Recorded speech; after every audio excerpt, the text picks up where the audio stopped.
Os mártires do nazismo. São coisas difíceis, duras, que devemos escutar, ao mesmo tempo magníficas, magníficas. Antes de continuar, gostaria de assinalar esses 2 volumes, que são um resumo sobre o que se escreveu acerca dos mártires do século XX. Primeiro, eles morreram por sua fé, de 500 páginas repletas de testemunhos,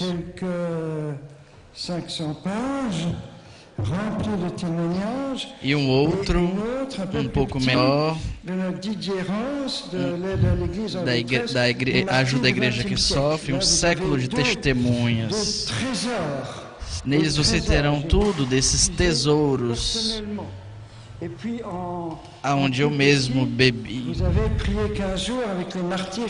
E também, menorzinho, rezar 15 dias com os mártires do século XX. Então, nós vamos continuar sobre os mártires da época nazista, mas sob um outro ângulo. Eu retomo através de uma palavra mais pessoal do nosso João Paulo II, nessa famosa celebração dos mártires, onde ele diz: a geração da qual eu faço parte conheceu os horrores da guerra, dos campos de concentração, as perseguições. Na minha pátria, durante a Segunda Guerra Mundial, que estamos vendo agora, viu partir 3 a 4 mil padres a Dachau.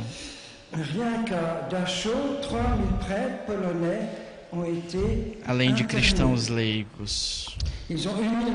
Vimos o sacrifício de milhares de cristãos provenientes de outros países da Europa e cristãos provenientes de outras igrejas e comunidades eclesiais.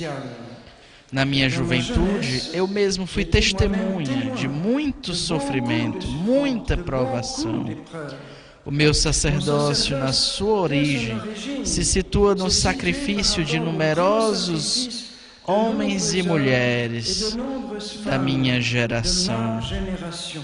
A experiência da Segunda Guerra Mundial e dos anos que a seguiram deve ser considerada com uma atenção cheia de reconhecimento por aqueles que deram um exemplo luminoso do início ao fim do século XX, que sofreram perseguição, a violência e a morte por causa de sua fé, ou do comportamento que lhes inspirava a verdade recebida de Cristo. O que explica a grande sensibilidade de João Paulo II, a vivência da infância e juventude sob o duplo jugo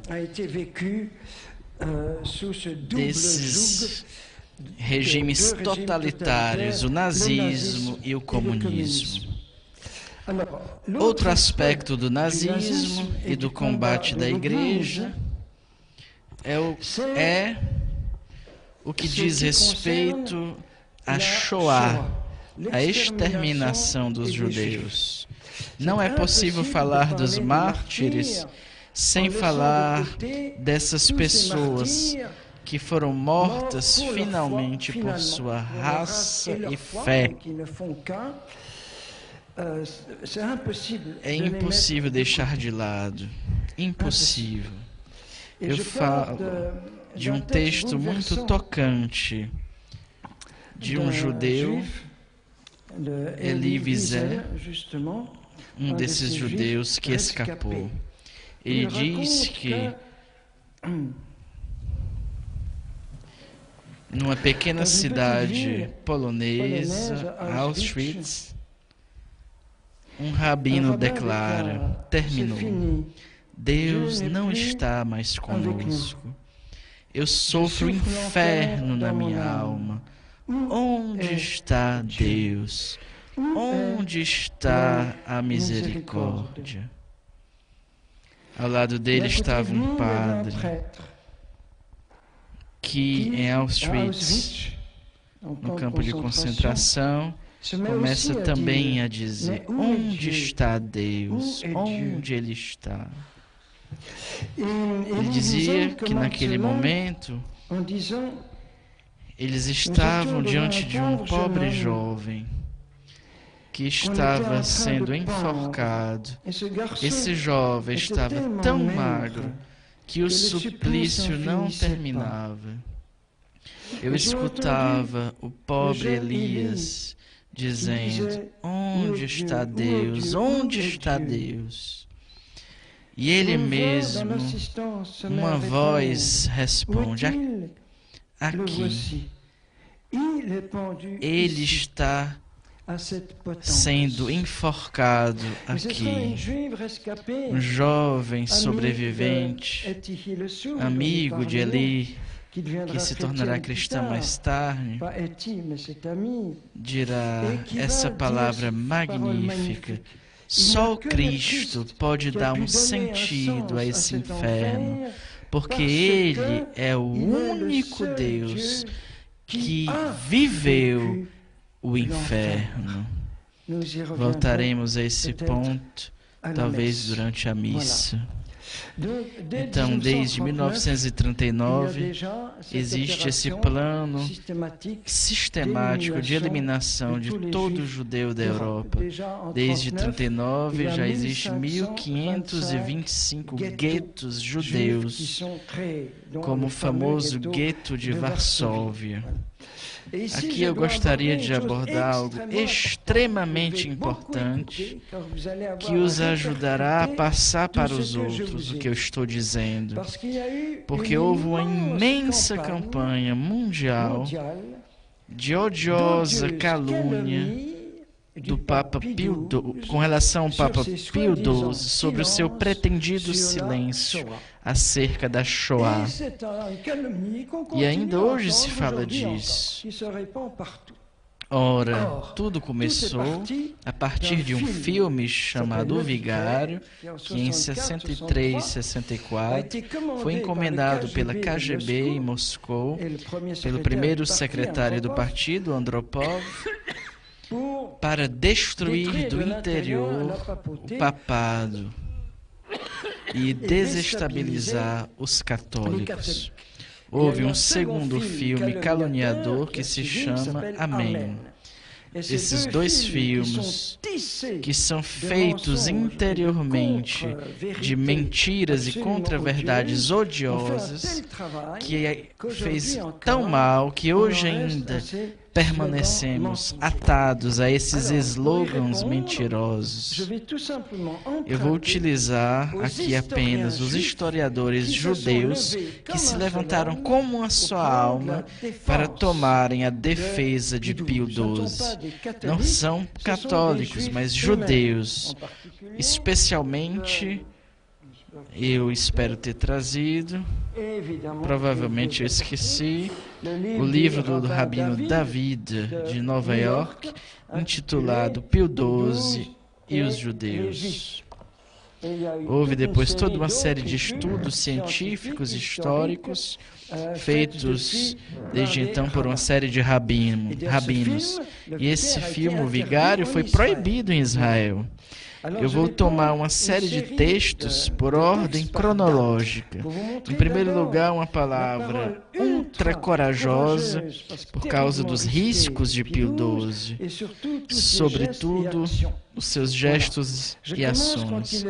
Começo quando ele era núncio em Berlim.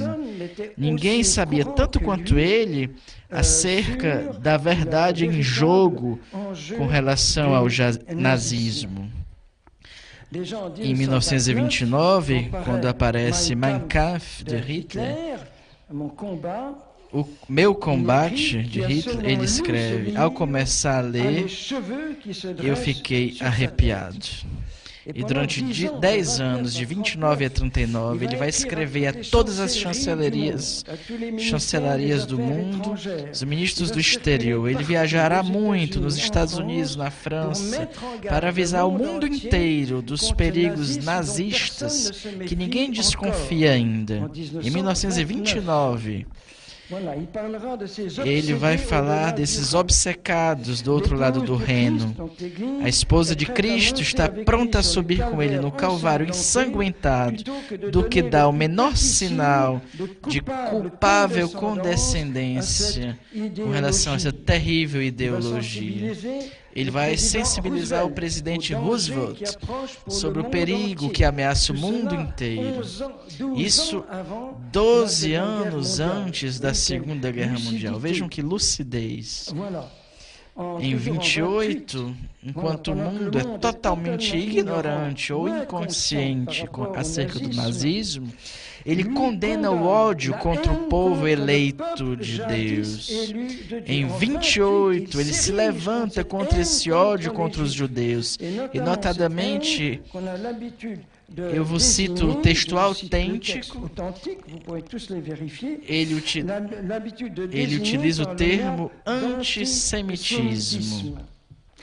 De 44 discursos que fez Pacelli, o futuro Pio XII, enquanto ele era núncio, 40 denunciava o perigo iminente da ideologia nazista. E ninguém acreditava. Tu exagera, não é assim tão grave, etc, etc. Num discurso em Lourdes, em 35, ele denuncia as ideologias possuídas pela superstição da superioridade da raça e do sangue. E sua primeira encíclica, Summi Pontificatum, em 39, desde que ele se torna Papa, ele fala claramente da ideologia.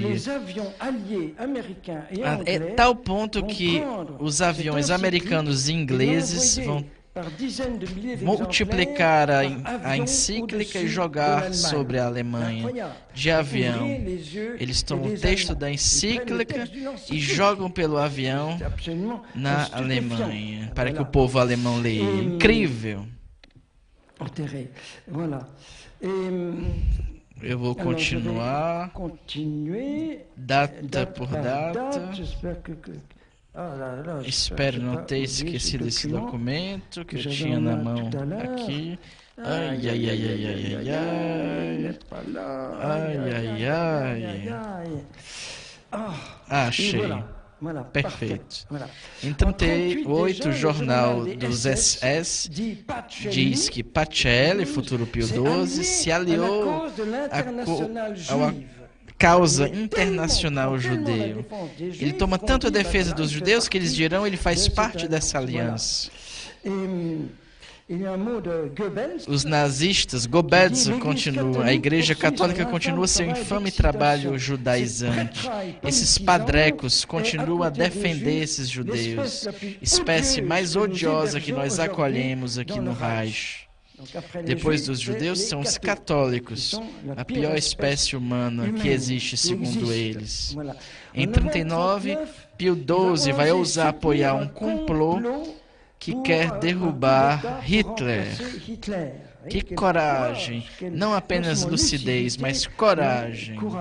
Em 40, janeiro de 40, ele fala desses tratamentos de terrível crueldade e uma barbárie que os nazistas infligem aos judeus e católicos.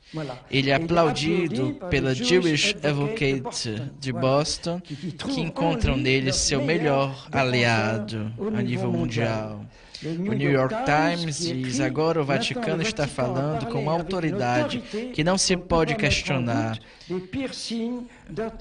A Rádio Vaticana, o mais poderoso advogado da Polônia torturada e dos judeus.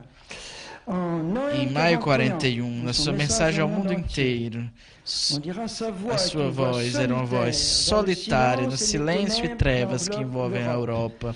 Ele se manifesta contra o hitlerismo e diz que suas ideias são incompatíveis com a consciência cristã. Isso em plena guerra. Depois, março 40, ministro das Relações Exteriores alemã quer estender a mão para Pio XII, que recusa apertar sua mão e lhe faz uma lista das atrocidades cometidas pelo regime. Em junho de 42, ele se levanta contra a deportação massiva dos judeus na França. Ele ordena ao Múncio de Paris a protestar. Outubro de 42, ele combate a perseguição da raça judia. Logo depois, no Natal, em 42, estou perplexo por essas pessoas que são condenadas à morte e à exterminação progressiva somente por causa de sua raça. É a primeira vez que um homem utiliza a palavra exterminação, um homem político. Enquanto que até nos Estados Unidos e Inglaterra não se crê ainda na Shoah. Ele é o único Papa que tem a coragem, a lucidez de denunciar esse massacre, enquanto todos se calam. E é ele que vão caluniar durante 50 anos. Vemos aí o poder da calúnia. Perdão por me encolerizar, mas é um horror sujar a imagem desse santo. Nós devemos todos tomar sua defesa. Mas não terminou, eu continuo. O ministro das Relações Exteriores alemão. O Papa nos acusa de perseguir os judeus, esses criminosos de guerra judeus. Hitler sabia muito bem que seu inimigo número 1 era Pio XII. Ele fez todo um complô de invasão do Vaticano. Por isso que todos os arquivos do Vaticano, Pio XII fez duplicar com os meios da época e os enviou a Montreal.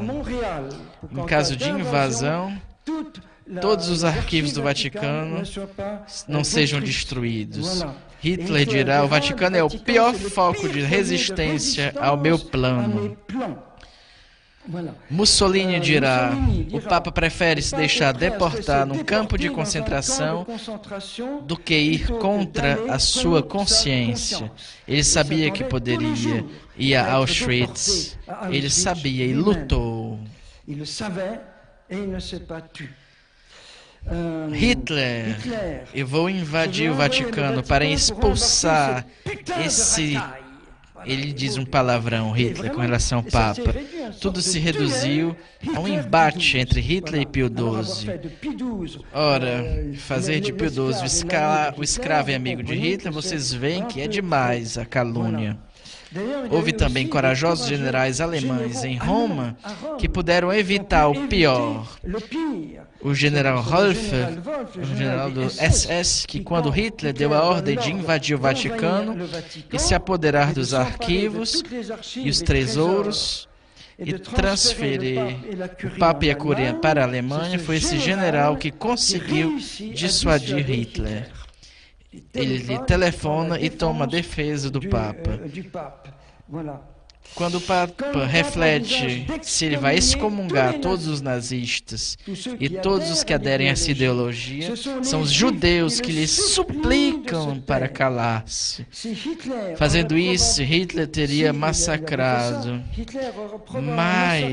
muito mais de 6 milhões de judeus e talvez 10 milhões de católicos, disse o grande rabino Melchior da Dinamarca.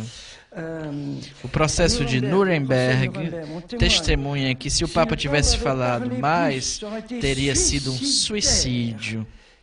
E um dia ele se preparava para uma carta ainda mais terrível de condenação absoluta, quando teve que voltar atrás ao saber da deportação de milhares de judeus na Holanda, vingança por causa do protesto corajoso do episcopado holandês. Edith Stein será uma dessas que será presa como vingança contra a palavra dos bispos. E quando Pio XII soube disso, ele queimou a carta, porque se ele publicasse, seriam ainda mais judeus deportados. Ele queima a carta que ele tinha escrito. Seriam ainda milhares de judeus a mais que pagariam. Os judeus o suplicavam: cala-te, cala-te, Pio XII, tu já falaste demais, vai ser ainda pior. A carta de Pio XI, da qual falei de manhã, que fazia um diagnóstico do nazismo, foi redigida, na verdade, por Pio XII, porque foi escrito em alemão e ninguém conhecia o nazismo como Pacelli. E Pio XI dizia: não me agradeçam, agradeçam o cardeal Pacelli. Essa carta que foi um detonador formidável na guerra entre nazismo e cristianismo e também dos judeus, foi escrita por Pio XII. Continuamos toda essa lista de palavras extremamente corajosa de Pio XII, passando aos atos que ele fez. Eu tinha esquecido também que já Pio XI havia escrito: em Cristo, no Cristo, nós somos todos da descendência espiritual de Abraão. Nós somos espiritualmente semitas. Então é proibido para um cristão ser antissemita. Isso em 38. O grande rabino de Paris dirá: Pio XI condenou o antissemitismo como inconciliável com a fé no Cristo. Esqueci também de dizer que em 38, perdão pelo flashback, Pio XI pediu às universidades católicas alemãs de combaterem as teses nazistas no meio dos estudantes. Na Alemanha, o que era um grande risco. A reação após a tomada de posição dos bispos holandeses foi a prisão imediata de 110 mil judeus holandeses. Vocês compreendem que para Pio XII será ferido interiormente depois disso, não querendo correr mais riscos. Ele não podia falar, mas agir. É o que nós vamos ver. Em primeiro lugar, na cidade de Roma, ele vai ordenar todos os mosteiros contemplativos, 550 conventos, esconder os judeus. Que risco de deportação para esses religiosos e pároros. Essa operação vai salvar 5.000 judeus somente na cidade de Roma. Em Castel Gandolfo, ele vai esconder 3.000 judeus. E as mulheres que dão à luz nesse período vão fazê-lo na cama de Pio XII. Ele deu seu quarto pessoal para os partos. Muito tocante. Todos foram salvos porque Castel Gandolfo foi reconhecido internacionalmente como Vaticano, como um país que a gente não pode invadir assim. No seminário do Latrão, ele vai salvar 55 dos 200 que eles vão esconder. Quando exigem dos judeus 50 quilos de ouro para não levá-los deportados, eles encontraram apenas 35 quilos, então imediatamente Pio XII esvazia a conta do Vaticano para dar os 15 quilos de ouro que faltavam. Várias centenas de judeus escaparam graças a esse dom. Os historiadores judeus dizem que em Roma ele distribuirá 4.000 carteiras de identidade do Vaticano aos judeus.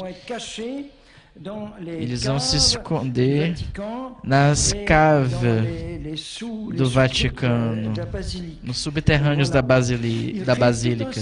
Ele vai criar um serviço de espionagem para comunicar as notícias dos judeus em campos de concentração, para comunicar às suas famílias e vice-versa, notícias deles. Ele escreve a todos os núncios, sobretudo aqueles na Hungria, Romênia e Bulgária, para que eles escondam os judeus e lhes dê identidades do Vaticano. Ele vai criar certificados de falso batismo, porque naquele momento se provasse que era cristão, não era enviado em campo de concentração. Então ele vai ter um acordo tácito com os padres, façam falsos certificados de batismo para salvar os judeus.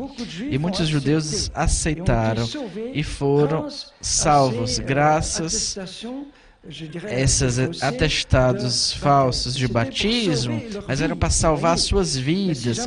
Mas se fosse descoberto que eles não tinham sido realmente batizados, o padre ou o bispo seriam imediatamente decapitados, sem nenhum julgamento. Eles tomavam riscos enormes. Os historiadores judeus calcularam que apenas na Itália 946 mil judeus foram salvos, quase 1 milhão na Itália, graças à ação de Pio XII, etc. E algumas reações de judeus após a sua morte de Pio XII.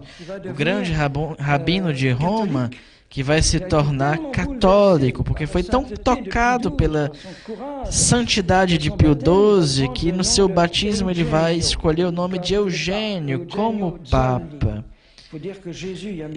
Cá entre nós, Jesus investiu nessa conversão, porque na Sexta-feira Santa o rabino teve a visão, uma aparição do Cristo crucificado, e no mesmo momento a sua esposa também no seu apartamento de Roma. Incrível, né? Ele esperará o fim da guerra e da perseguição para se converter. Ele mesmo foi salvo pessoalmente por Pio XII, que o nomeou professor de uma Universidade Católica de Roma. Galdamer, a presidente do recém-fundado Estado de Israel, durante a década do terror nazista, enquanto nosso povo sofreu um martírio terrível, a voz do Papa se levantou para condenar os perseguidores, invocar a piedade para as vítimas.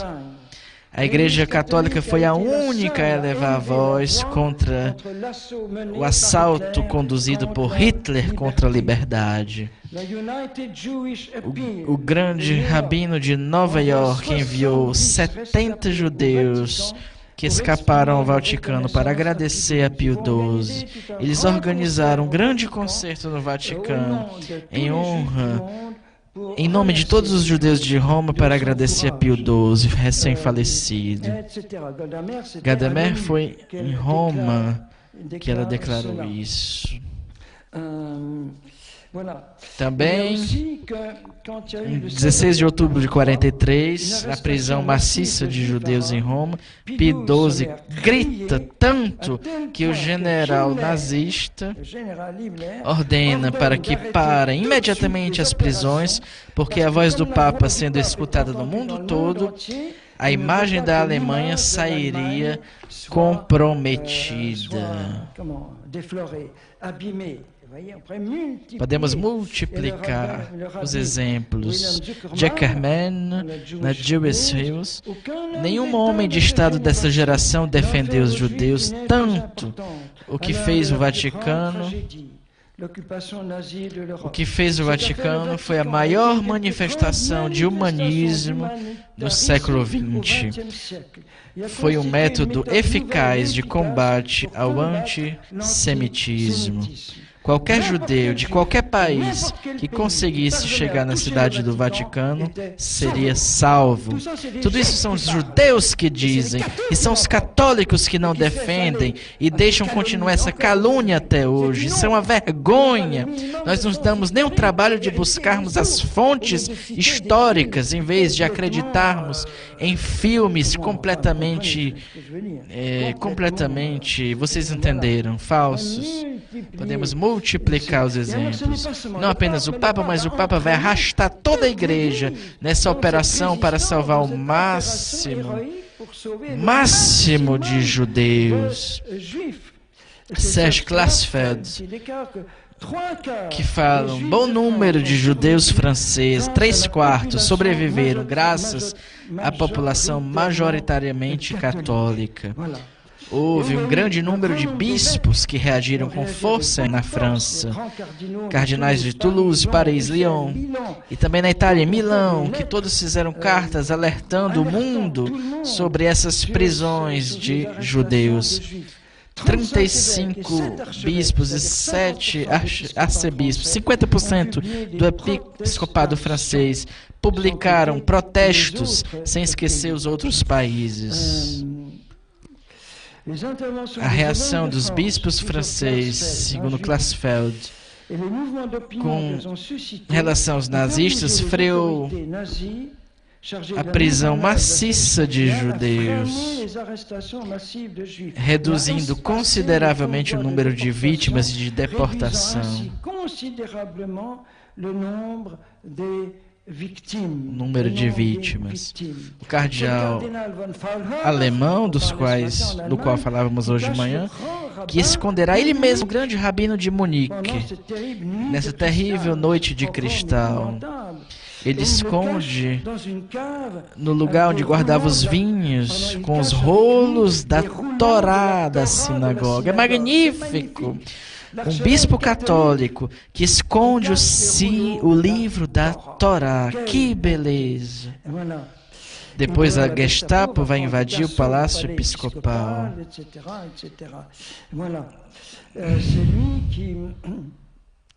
Em Budapeste, os católicos escondem 25 mil judeus na capital da Hungria.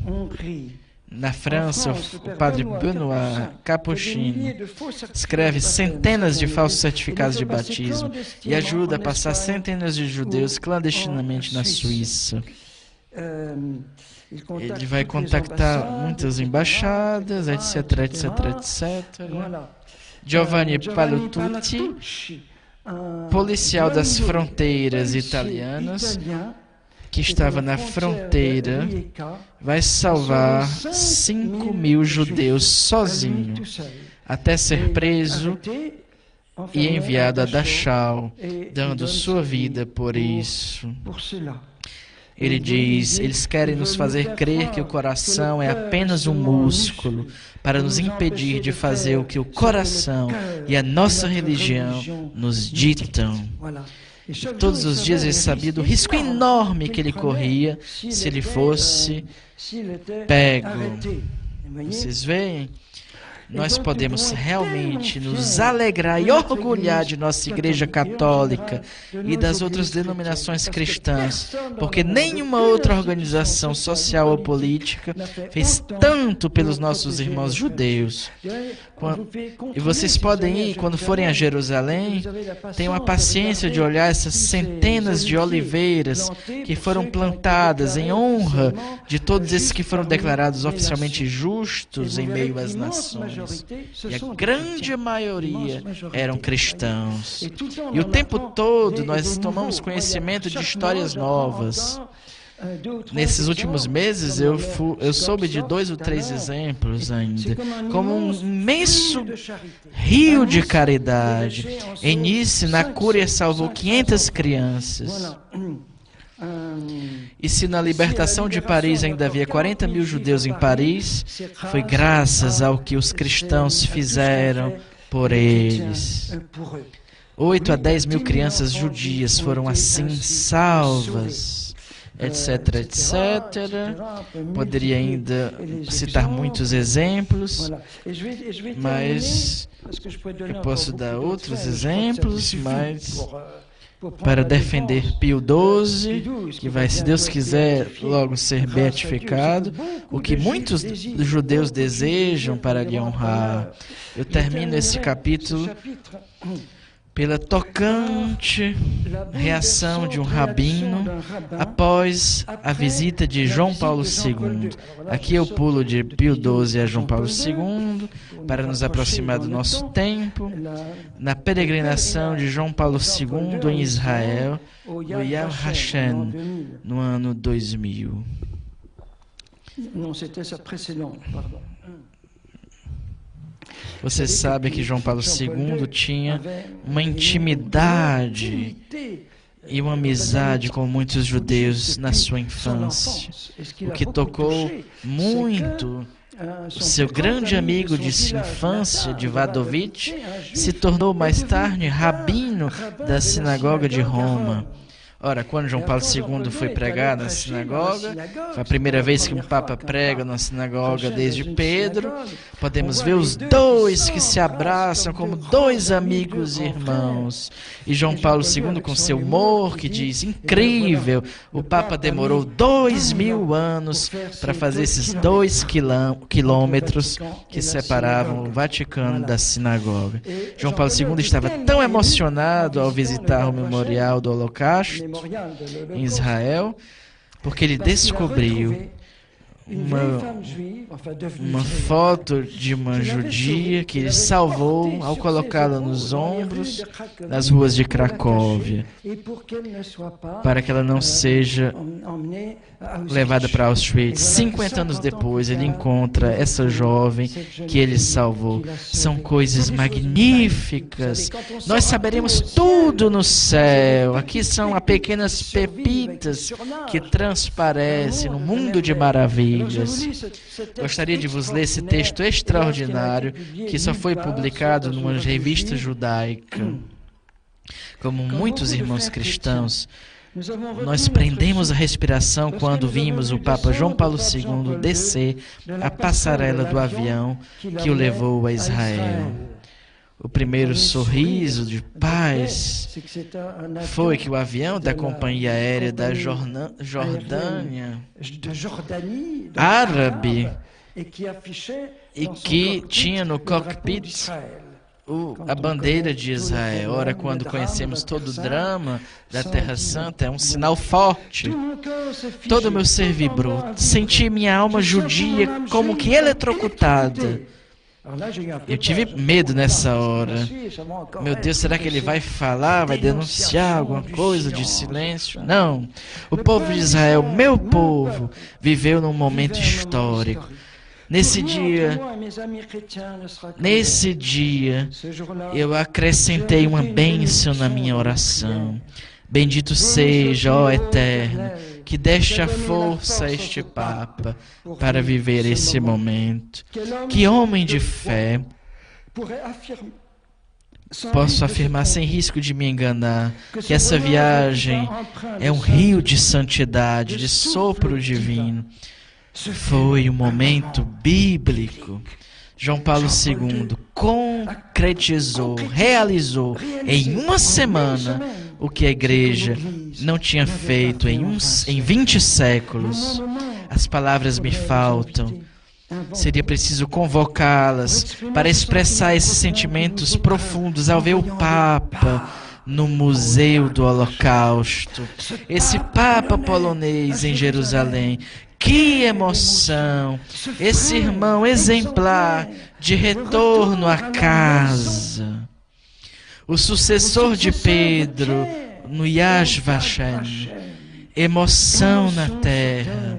Os anjos dançam no céu. Um sinal messiânico nos era dado. Uma etapa considerável foi concluída. Eu vi as palavras do Papa, eu escutei o que ele não disse, eu vi um homem de santidade, falando do sofrimento dos palestinos, que coragem em Israel. Eu escutei o homem de paz, João Paulo II de joelhos, ele era grande. Nunca um rosto cristão tinha sido tão observado, vigiado, seguido, admirado, amado. A diferença desta vez, ele estava sendo admirado, amado pelos judeus, emocionados, cheios de reconhecimento. Do alto do céu, nossas vozes judias e cristãs eram atendidas pela misericórdia. João Paulo II abriu em Jerusalém as portas da luz, as portas do arrependimento, as portas do perdão, da indulgência, da redenção, da paz, da consolação, as portas da cura, da caridade, da oração. Ó Eterno, bendito sejais por nos permitir viver esse momento. O Papa me curou. Hoje, quando vejo uma cruz, eu não vejo mais uma espada. Texto fortíssimo, podemos aplaudir. Merece aplauso.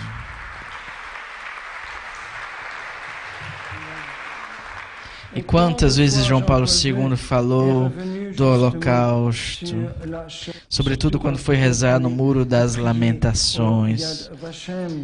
Gostaria de ler uma página para terminar todo esse capítulo, ele tão importante.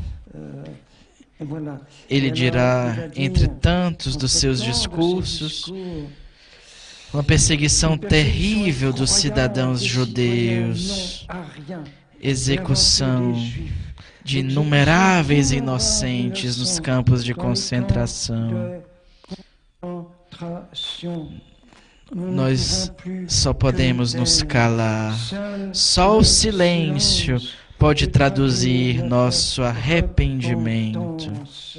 De todas essas medidas anti-humanas, existe uma que nos cobre de vergonha. A barbárie planificada contra o povo judeu. E por isso por causa do novo paganismo, pois o que foi feito só pode vir de homens que não creem em Deus. Então eu quis restabelecer a verdade, que faço com muita alegria, e tenho toda a estima e admiração pelo, em breve, Beato Pio XII. Quis tratar disso aqui para lavá-lo dessas odiosas calúnias. Eu termino o nazismo com seu fim, com uma questão: como podemos acabar com um século, 3 guerras tribais europeias em um século? Muitas vezes nós criticamos os africanos por suas guerras tribais e étnicas, mas os africanos nos dizem, foram vocês que nos deram exemplo. A Europa foram guerras tribais por séculos a fim. Não posso falar da história toda que Napoleão e tudo mais, grande perseguidor da Europa do Leste. E no Brasil, que nunca conheceu uma guerra, por graça de Deus, um verdadeiro milagre, com dezenas e dezenas de etnias diferentes, apenas o que aconteceu no século XIX com o Paraguai, os brasileiros se perguntam: o que aconteceu com a Europa? Séculos de guerras tribais, étnicas. Cada país quer invadir o outro para crescer, fazendo milhões de mortos. Mas como a Europa conseguiu cessar as guerras tribais, com exceção, infelizmente, da ex-Iugoslávia, na Sérvia, graças aos cristãos, os grandes cristãos que, em nome de sua fé, disseram: stop, paremos. Foi o caso do grande fundador da União Europeia, internacionalmente reconhecido assim, nosso grande Robert Schuman, que, em nome da sua fé cristã, teve essa ideia de gênio. O melhor meio, vamos ser práticos, vamos fazer um boom de indústria de aço e de carvão para ser feito em comum, tudo que permite fazer as armas da época. Assim nós não poderemos mais fabricar armas uns contra os outros. Foi uma intuição de um gênio, daí vieram os primeiros acordos franco-alemães sobre o aço vão escolher as 12 estrelas de Maria como as estrelas da Europa. Foram outros grandes cristãos como Conrad de Larre na Alemanha, De Gaulle na França, Gaspari na Itália. Eram cristãos fervorosos. É impressionante. Foram eles que disseram: basta, façamos a paz, somos povos irmãos. Essa grande reconciliação franco-alemã, um dos maiores milagres da história, se fez graças a esses milhares de pedidos de perdão mútuo. Penso na peregrinação dos jovens alemães em Vézelay, na França, a igreja de Thésée, construída por jovens alemães. Vocês devem ter lido o testemunho de Maite, que o título é Mesmo os assassinos têm uma alma. Vocês se lembram dessa história tocante? Essa mulher extraordinária da resistência, que foi torturada, era uma pianista, foi tão torturada que ficou paralisada, sofrendo horrores durante toda a sua vida. Ela ofereceu todo o seu sofrimento pelo jovem oficial nazista que a torturou, pedindo a Jesus sua conversão. 40 anos mais tarde, um telefonema, uma voz conhecida: eu sou fulano, o oficial que te torturou nas prisões de Bordeaux. Acabei de saber que tem um câncer, tenho 3 meses de vida e eu quero te visitar para implorar o teu perdão. E ele chega, estende e cai nos braços um do outro, e ele a chama mamãe. Ela gerou para Deus, pelo seu sofrimento ofertado, seu torturador. Eis o milagre do amor. Leiam esse livro tão tocante. Em Lourdes tinha um capuchinho que não conseguia dormir, então ele vai às 4 horas da manhã à gruta de Lourdes. E lá ele vê um grupo que fala, que não é manifestamente não muito piedoso. Uma mulher do grupo se aproxima e lhe pergunta: padre, você fala alemão? Sim, eu sou alsaciano. Será que o senhor poderia confessar alguns de nós? Ora, se tratava de antigos torturadores nazistas de campos de concentração que estavam passeando nos Pirineus. O ônibus quebrou em Lourdes e o motorista disse: vai demorar várias horas para consertar, vocês podem buscar um hotel ou tem uma curiosidade turística local, uma gruta onde dizem que uma senhora de branco apareceu a uma jovem. Eles chegam na gruta como turistas curiosos, mas lá Nossa Senhora trabalha rápido, toca os corações e eles são tocados, se arrependem e pedem para se confessar. Enquanto isso, o anjo da guarda do capuchinho acorda para que venha confessar na gruta. E essas viúvas do massacre de Limoges, Oradour, perto de Limoges, elas doam todas as suas alianças de ouro de casamento, porque os seus esposos foram mortos na guerra, e com essas alianças elas fundem o ouro e formam um cálice de ouro e doam ao bispo de Limoges pedindo: Dom Fulano, queríamos pedir que o senhor celebrasse uma missa com esse cálice de ouro, pedindo perdão pelos que mataram nossos esposos. Nós damos o que temos de mais caro, as nossas alianças. Irmãos, histórias assim existem aos milhares após a guerra. Não podemos esquecer isso nunca. Não se trata assim de virar uma página simplesmente dizendo: acabou, vamos abraçar os alemães que nos atacaram 3 vezes seguidas. Não, vamos abraçar. Não, foi o fruto da graça trabalhando nos povos. Quando eu vou pregar na África, na Ruanda, em Burundi, etc., eu conto essas histórias de povos que se reconciliaram graças a Jesus. Graças a Jesus. Jesus.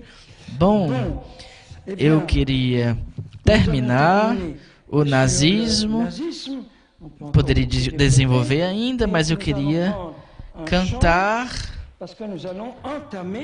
Eu vou falar depois da maior parte dos ensinamentos, falando sobre a perseguição comunista, mas eu queria terminar esse tempo do nazismo com essa oração composta por João Paulo II, comemorando os mártires, uma liturgia própria. Eu queria convidá-los a ficar de pé para escutar essa oração de João Paulo II.